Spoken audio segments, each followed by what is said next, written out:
Book is a power. Book is a source of knowledge. Book is in another life.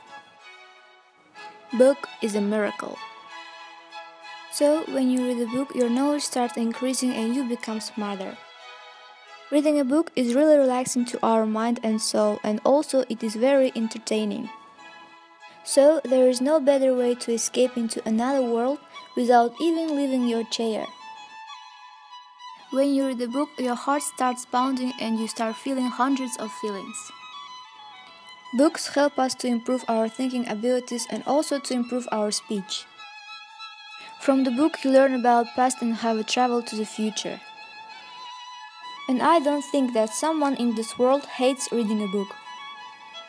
And today I'm going to present you a book called Pride and Prejudice, written by Jane Austen in 1813. Because this book really made me feel excited and I really loved it.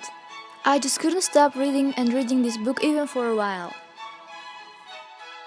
This book is about Bennet family, which includes Mr. Bennet, Mrs. Bennet, and 5 daughters of them: Jane, Elizabeth, Mary, Kitty, and Lydia.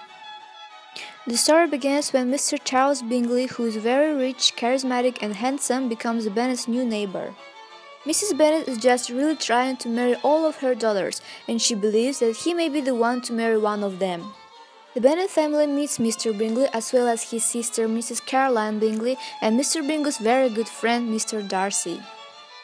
The main story revolves around Mr. Darcy and Elizabeth Bennet. First impressions are not so great between Elizabeth and Mr. Darcy at first, but their relationship starts to develop and change, and I loved it, so it was fantastic. I really loved this book because I had a lot of feelings while reading. Mr. Darcy's pride at first and then how he started changing because of love made me feel amazing. And the thing that this book describes about past and the whole story was in 18th century is just great because I love this kind of books. What do I like the most about it are the characters, because they all were totally different from each other, and because of that this book was really funny and incredible. I really recommend you to read this book.